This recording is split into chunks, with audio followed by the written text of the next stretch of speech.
This is GSI News Weekly. Here is Bioidentican and Carleen Walterhouse. Hello and welcome to the first edition of GSI News Weekly. Sitting beside me is Carleen Walterhouse, our very latest anchor. A warm welcome to you, Carleen. Thank you. Carleen and I will be anchoring this weekly newscast every Wednesday, and for more information you can visit our Facebook page at facebook.com/gsi.vn. And now onto our top story of the week. He was trying to stop a fight on a bus in Surrey over the weekend and ended up paying with his life. Last night, hundreds of people came together to honor 18-year-old Jamie Kehoe. The candlelight vigil was part of the grieving and the healing process.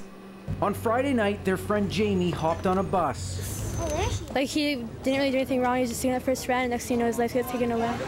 A fight broke out. Jamie Kehoe tried to stop it. Someone pulled a knife and stabbed the 18-year-old in the chest. He's the kind of kid that would make any parent very proud, and I'm very proud of who he was and the man he was.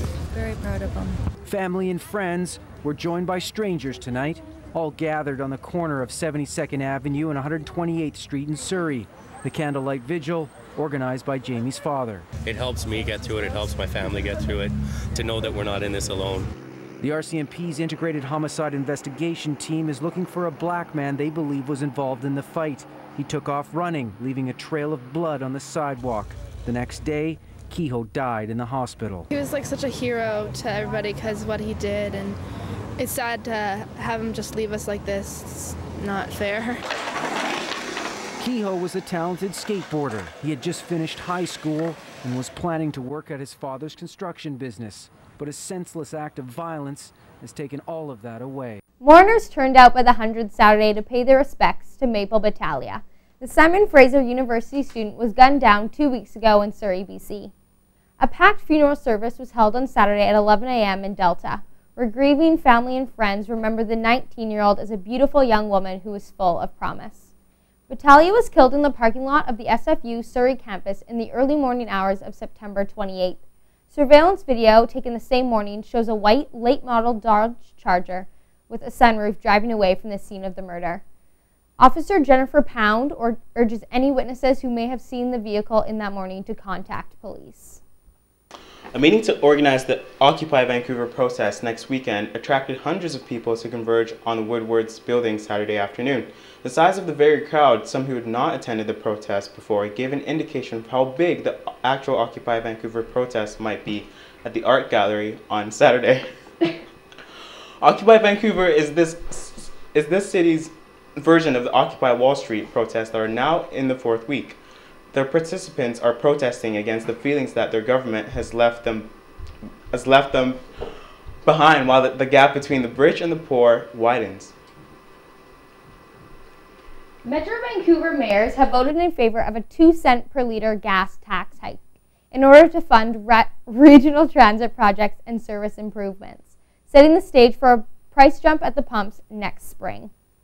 The mayors approved transit plan to fund the long-awaited Evergreen Line, as well as major road improvements, cycling infrastructure, and a new rapid bus service on Highway 1 from Langley to Burnaby last Friday.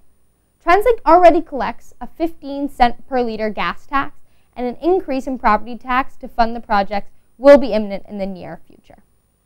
Well, I think we can pretty much agree that we've had pretty lousy weather in the past summer, especially on the West Coast, and there's a prediction that the upcoming winter could be one to forget.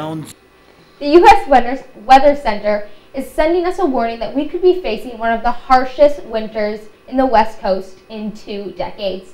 We're going to take a look and see if this is something we need to consider. What a day. Top down, soaking it up at the beach, temperatures into the high 20s. This is the life.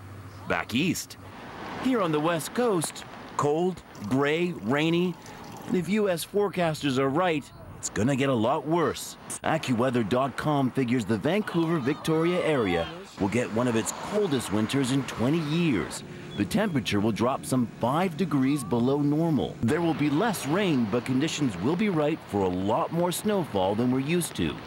Great news for the ski hills. But in the city, well, we all know how we fare in those conditions. You might want to hold off buying new snow boots. Environment Canada doesn't buy the forecast. Nor does our own meteorologist, Michael Coos. He says there's no guarantee in long-term forecasts. Air Canada is preparing for the likely possibility that its 6,800 flight attendants could be headed off the job Thursday after they rejected a deal presented to them on the weekend. Nearly two-thirds of its flight attendants who took part in a Sunday vote did not support the deal that had been negotiated by the Canadian Union of Public Employees. Federal Labour Minister Lisa Wright has said a work stoppage at Air Canada is unacceptable, and the government will introduce legislation to force flight attendants back to the work if the two sides cannot come to terms on a deal. Here's some Apple-related news. More than 1 million orders for the new iPhone 4S were placed in the first 24 hours of the pre-sale date, smashing all previous pre-order records for the best-selling smartphones.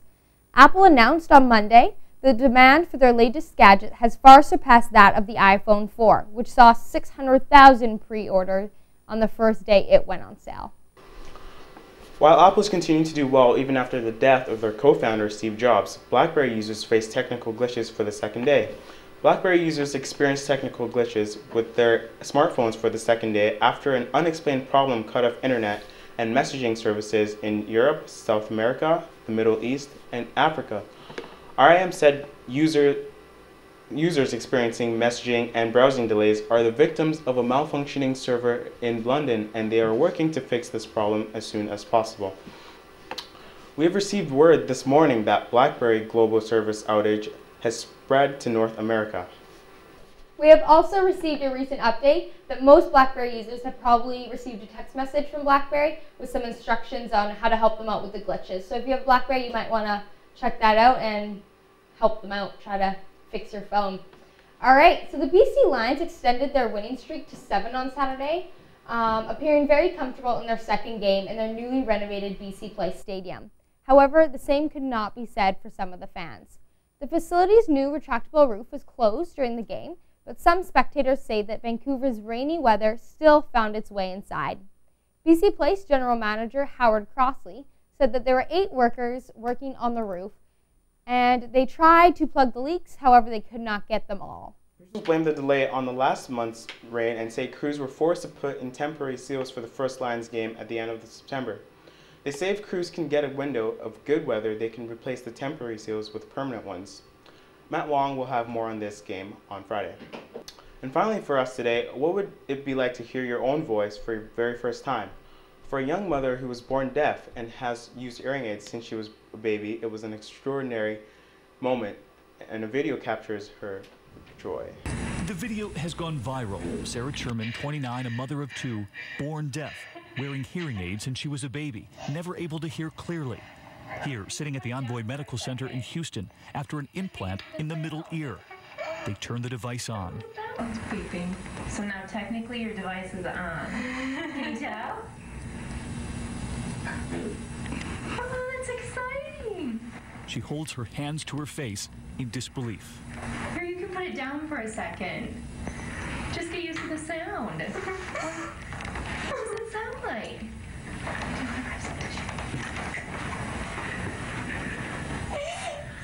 Oh, you hear myself cry. Hearing herself cry, and hearing the nurse too. Can you hear me? And you hear your voice? My laughter sounds loud. She's written about her laughter since, blogging, "I just started crying, then crying more because I could hear myself crying, then laughing, then freaking out over my laugh." And about her husband, rare appreciation when it comes to his snoring. "I'm thinking I'll leave the device on and listen to him snore. I have to be the only wife that's looking forward to that." To watch the whole video, go to YouTube and search for 29-year-old and hearing myself for the first time. It already has 7 million hits, so it's getting pretty popular. Yeah, that's all we have for today. We won't be here next week, but we will be here the week after. If you'd like to see any of our previous newscasts, you can go to YouTube or check us out on Facebook. So have a good week. See you later. Adios.